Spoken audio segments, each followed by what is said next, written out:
Gəlin Dostoyevskinin ötəki romanına biraz fərqli baxaq. Bu sadəcə bir hekayə deyil. Əslində bir insanın şuurunun ən qaranlıq, ən dərin dəhlizlərini bir səyahətdir. Elə bir hekayə ki, burada kimlik paramparça olur və ən böyük, ən qorxunc düşmənin elə güzgüdəki öz əksinə çevrilir. Elə isə gəlin birbaşa qəhrəmanımız Yakov Petroviç Galyatkinin o narahat dünyasına baş vuraq. Baxın, onun günü necə başlayır? Normal bir həyat üçün çox-çox kövrək bir ümidlə. Sanki fırtınadan əvvəlki o aldadıcı sakitlikdir. Və o, heç nədən xəbərsiz, qarşıda onu hansı dəhşətin gözlədiyini heç ağlına belə gətirmir. Bəli, bu, cənab Galyatkinin hekayəsidir. Kimdir o? Çar Rusiyasının o sərt, o amansız bürokratiyasında özünə bir təhər yer eləməyə çalışan kiçik bir məmur. Və o nə edir?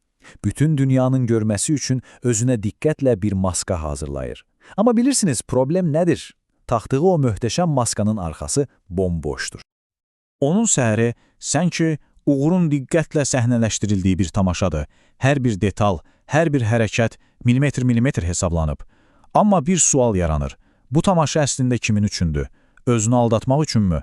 Yoxsa statusa pərəstiş edən bu amansız dünyanı aldatmaq üçünmü? Ancaq diqqətlə qurulan bu obrazın altında, bilirsiniz, dərin bir sosial narahatlıq quyusu gizlənir. Və bu quyu nə vaxt çatlayır öz dünyasından kiminləsə qarşılaşan kimi. Bax, özünü necə görmək istədiyi ilə reallıq arasındakı bu böyük uçurum var ha, elə onun çöküşünün ilk ən aydın siqnalı da məhz budur. Deməli, o böyük tədbirə getməzdən əvvəl Golyatkin qəfildən heç planda olmayan bir addım atır. Həkimə gedir. Və məhz bu qərar onun o təmkinli maskasını, o fasadını yavaş-yavaş ilmə-ilmə sökməyə başlayır. Yaxşı, bəs bu həkim ziyarəti niyədir? Fiziki bir narahatlıq üzündənmi, yoxsa ruhunda artıq qopmaqda olan bir fırtınadanmı? Həkimin Kristian İvanoviçin yanında olanda o özünü bir təhər izah etməyə çalışır. Amma dediyi sözlər bir-birinə dolaşır, bir-birinə qarışır, sanki bir bəhanə və paranoya yumağına çevrilir. Durmadan təkrar edir ki, mən sadə adamam, amma hər hərəkəti, hər davranışı bunun tam əksini deyir. Baxın, o inadla öz dürüstlüyündən danışır. Amma əslində nə baş verir? O öz içindəki o dərin qorxuları, şübhələri götürüb sanki bir proyektor kimi bütün dünyaya yönəldir. Güya dünya fitnə ilə, pisliklə doludur. Amma bir məsələ var ki, başqalarında gördüyünü iddia etdiyi hər şey əslində elə öz içində mübarizə apardığı şeylərdir. Və nəhayət o maska dözmür, paramparça olur. Bütün əzabının əsl mənbəyi göz yaşları içində, ümidsiz bir etrafla üzə çıxır. Artıq qarşımızda güclü görünməyə çalışan o məmur yoxdur. Yox, qarşımızda sadəcə kömək üçün yalvaran, qorxmuş, balaca bir insan var. Və sanki bütün o narahatlıqları, bütün o qorxuları bir peyğəmbərlik kimi gerçəkləşir.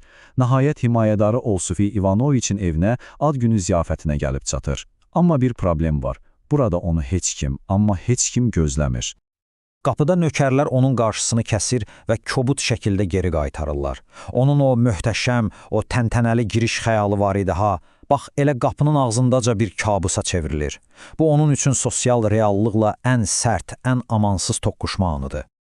Və bu da azmış kimi acınacaqlı bir mübahisədən sonra müdiri Andrey Filipoviç peyda olur və ona son sarsıdıcı zərbəni vurur. Galyatkin tamamilə məğlub olur. Bilirsiniz, bu sözlər sadəcə bir danlaq deyil. Bu, onun cəmiyyətdən qovulması haqqında verilmiş bir hökmdür. Vəssalam. Amma Golyatkin təslim olurmu?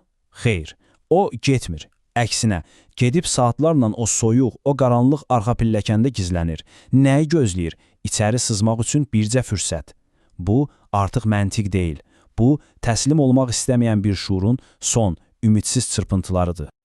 Və qəribə bir sayıqlama ilə ümidsizliyin qarşığından güc alaraq, nəhayət o hərəkətə keçir. Ziyafətə necə daxil olur? Mümkün olan ən diqqət çəkici, ən qəribə şəkildə. Baxın ironiyaya, o əslində görünməməz olmağa çalışırdı, amma nəticədə özünü birbaşa hamının diqqət mərkəzinə atır. Və gəlib çatırıq onun sosial intiharının son aktına. O, yöndəmsiz bir cəhətlə rəqsə qoşulmağa çalışır. Amma bu rəqs deyil, bu bir fəlakətdir, bir rüsvayçılıqdır. Bəli, o nəhayət ki diqqət mərkəzindədir, amma heç kim onun kim olduğunu görmür. Gördükləri tək şey yöndəmsiz, pərt olmuş bir adamdır. Reaksiya isə gecikmir, ani olur və amansız. Galyatkinin sözün əsli mənasında qolundan tutub çölə, O qaranlıq, soyuq küçəyə atırlar. Vəssalam. Onun sosial məhvi artıq tamamlanıb. Xəyalındakı o möhtəşəm dünya onu sadəcə çölə tüpürüb atdı. Və o, oradan birbaşa dəhşətli bir Peterburq fırtınasının içinə qaçır. O gecə eyni ilə onun parçalanmış şuuru qədər xaotikdir, əzablıdır. Sanki bütün şəhər, bütün küçələr onun daxili dünyasının bir güzgüsünə çevrilib. Fontanka kanalı boyunca qaçır və birdən dumanın içindən bir fiqur peyda olur. Qəribə bir fiqur. Addımları nədənsə çox tanış gəlir. Yaxşı, bəs bu kimdir? Sadəcə bir təsadüfdür, yoxsa Qalyatkinin artıq parampalçı olan şuurunun ona oynadığı yeni qəddar bir oyundur? O bir anlıq donub qalır. Gördüyü adam təkcə onun kimi geyinməyib. Həm də eyni ilə onun kimi, onun kiçik, cəld addımları ilə yeriyir. Gecənin ortasında dəhşətli bir güzgü əksi. Sanki bütün qorxuları canlanıb, fiziki bir forma alıb. Təqib başlayar və harada bitir, elə Golyatkinin öz binasının qarşısında. O yad adam içəri daxil olur, Golyatkin isə ürəyi dəhşətlə çırpına-çırpına onun arxasınca. Artıq bəllidir, qorxularından qaça biləcəyi o son sığınacaq, öz evi də artıq təhlükəsiz deyil. Öz otağında, onun öz yatağında, onun mükəmməl oxşarı oturub. Bəli, o, bütün paranoyasının, bütün qorxusunun canlı təcəssümü.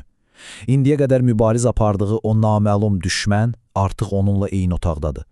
Amma elə bilməyin ki, bu dəhşətli yuxu səhər açılanda bitir. Xeyr, əsl kabus indi başlayır.